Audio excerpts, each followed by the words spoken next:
হতভাগা ব্যক্তি আছেন, যেই হতভাগা লোকেরা যত নেকামল করুক না কেন আল্লাহ সুবহানাহু ওয়া তাআলার কাছে তা কবুল হয় না, গ্রহণ হয় না। আর বলাই বাহুল্য, আপনি আমল করবেন, ইবাদত করবেন আল্লাহকে সন্তুষ্ট করার জন্য, আল্লাহকে সন্তুষ্ট করলেই আপনি জান্নাতে যেতে পারবেন।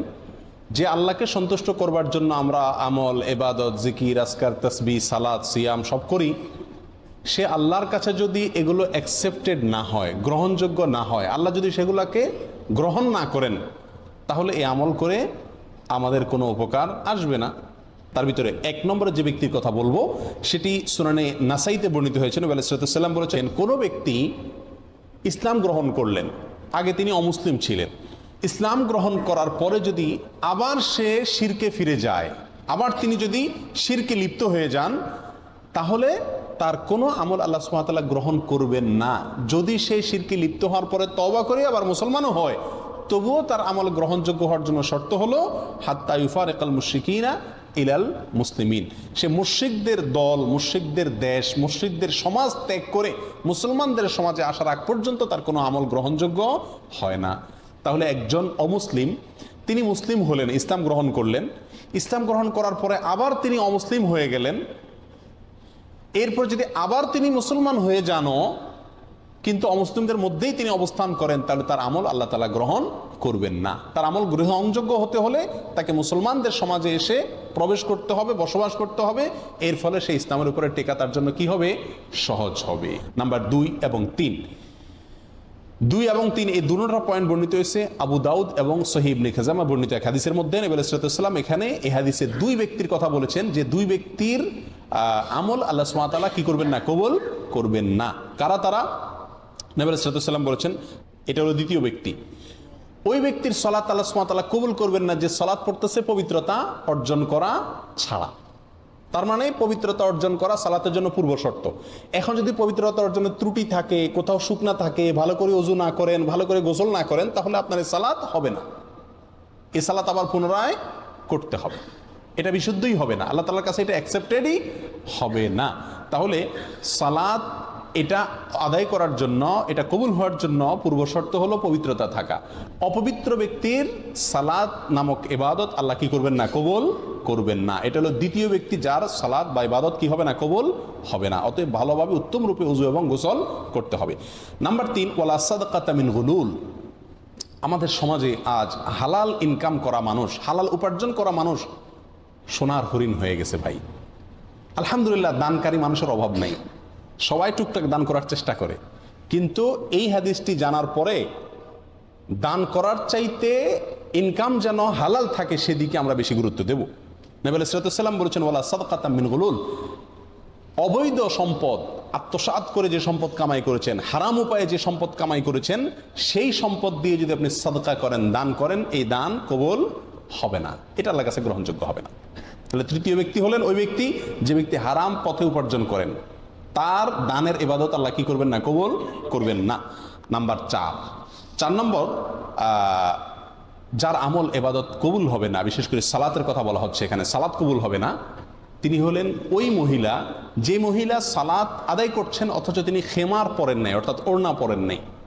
সুনান আবু দাউদের হাদিসে আসছে, নবী আলাইহিস সাল্লাম বলেছেন, লা ইয়াকবালুল্লাহু সালাতা হাইদিন ইল্লা বিখিমার। প্রাপ্ত বয়স্কা মহিলা তিনি যদি সালাত আদায় করেন তো তার সালাত আল্লাহ সুবহানাহু ওয়া তাআলা কি করবেন না? কবুল করবেন না, যদি তার মাথায় কি না থাকে?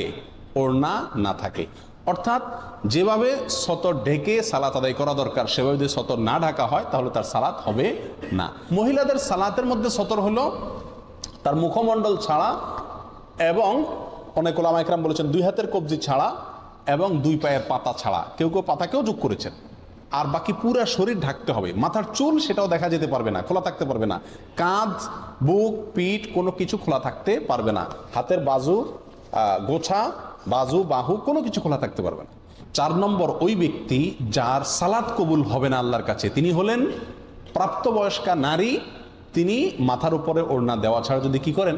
সালাত আদায় করেন, অথবা ওড়না দিলেন কিন্তু সে ওড়নাটা তার পুরো যেভাবে ঢাকা দরকার সেভাবে ঢাকলো না। আল্লাহ তাআলা আমাদেরকে, আমাদের মা বোনদেরকে সঠিকটা বুঝার তৌফিক দান করুন।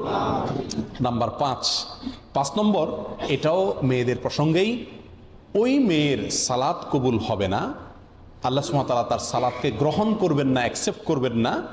যেই মেয়ে সালাত পড়ার জন্য মসজিদে গেছেন সুগন্ধি ব্যবহার করে, স্প্রে করে, শরীরের মধ্যে বা কাপড় চোপড়ে স্প্রে করে বা সুগন্ধি জাতীয় কোনো কিছু ব্যবহার করে তিনি মসজিদে গেছেন, এই যাওয়ার ফলে আল্লাহ সুবহানাহু ওয়া তাআলা ওই মসজিদে গিয়ে যত ইবাদতই করুন না কেন, আল্লাহ তাআলা তার সালাত কি করবেন না? কবুল করবেন না।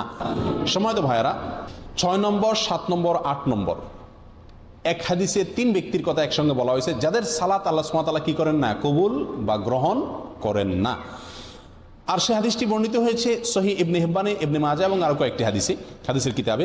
নবী আলাইহিস সালাম বলেছেন, 1 নম্বর হলেন ওই ব্যক্তি যে ব্যক্তি কোনো এলাকার মানুষের মসজিদের ইমাম, তিনি ইমামতি করেন অথচ মুসল্লিরা তার উপরে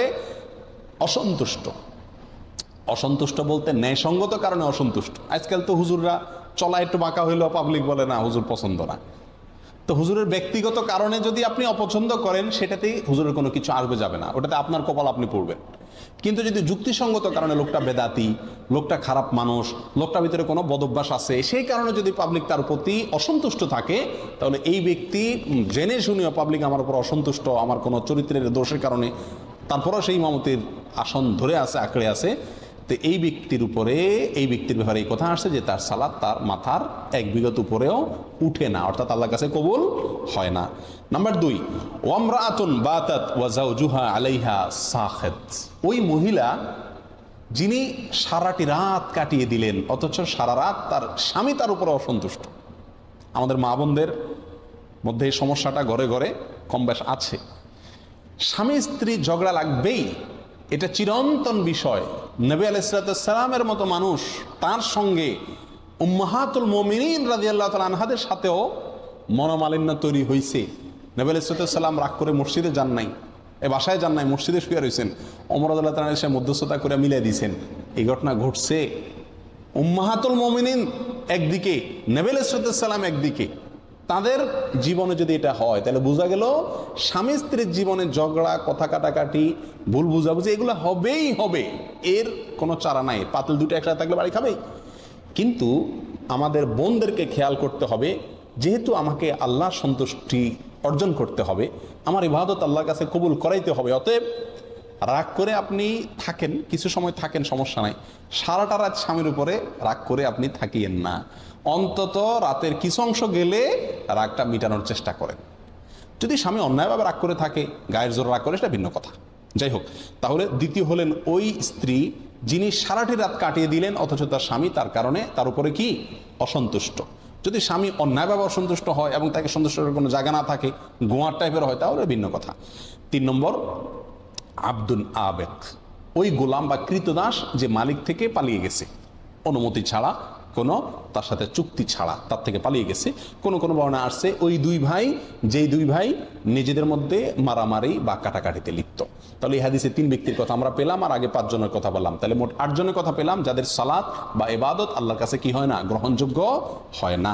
নাম্বার 9 নম্বর হলেন ওই ব্যক্তি যে ব্যক্তি মদিনার মতো শহর, আল্লাহ নবী আলাইহিস সালামের মহব্বতের শহর, তার স্মৃতি বহনকারী শহর, পৃথিবীর দ্বিতীয় সবচেয়ে গুরুত্বপূর্ণ এবং পবিত্র শহর, যে শহর কিয়ামতের আগে দাজ্জালের ফিতনা থেকে পর্যন্ত মুক্ত থাকবে, যে শহরের বহু ফজিলতের কথা হাদিসে বর্ণিত হয়েছে, সেই শহরে যে ব্যক্তি ফিতনা ফাসাদ করবে, সেই শহরে যে ব্যক্তি অশান্তি সৃষ্টি করার অপচেষ্টা চালাবে, এই ব্যক্তির কোনো আমল, নফল আমল, ফরজ আমল কিচ্ছু আল্লাহ তাআলা গ্রহণ করবেন না। এরপরে আসি 10, 11, 12, 3টা পয়েন্ট আসছে এক হাদিসে। আর হাদিসটি বর্ণিত হয়েছে সহিহুল জামের ভিতরে, তাবরানীদের ভিতরে আসছে। নবী সাল্লাল্লাহু আলাইহি ওয়াসাল্লাম বলেছেন, সালাসুন লা ইয়াকবালুল্লাহু লাহুম সারফান ওয়ালা আদলা, 3 হতভাগা ব্যক্তি আছেন যাদের কোনো ফরজ নফল কোনো আমল আল্লাহ সুবহানাহু ওয়া তাআলা, নফল বা ফরজ কোনো আমল আল্লাহ তাআলা গ্রহণ করবেন না। কারা তারা?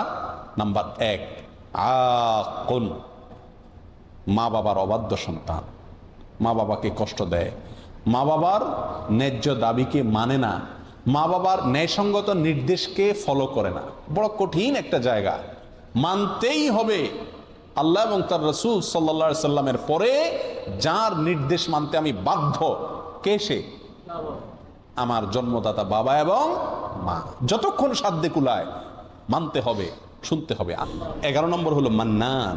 মান্নানকে, মান্নান হলো ওই ব্যক্তি যে ব্যক্তি দান করে খোটা দেয়, দান করে খোটা দেয়। খুব জটিল একটা বিষয়। আজকাল আমরা দান করার পরে, হ্যাঁ তোর এত খাওয়াইছি, এত পড়াইছি, এরপরে আবার আমার কথা শুনলি না, আমি যে পাতে খাইলি সে পাতে হাগলি, এরকম কথা বলি কি বলি না আমরা? আপনার সব শেষ, বরবাদ হয়ে গেল। আপনার আমল আল্লাহর কাছে কবুল হবে না। খোটা দেওয়া মানুষ করবেন আল্লাহর জন্য, ওই ব্যক্তির কাছ থেকে থ্যাংক ইউ আশা করবেন না, স্বীকৃতিও আশা করবেন না, আশা করবেন আল্লাহর কাছে। 11 নম্বর গেল। 12 নম্বর হলেন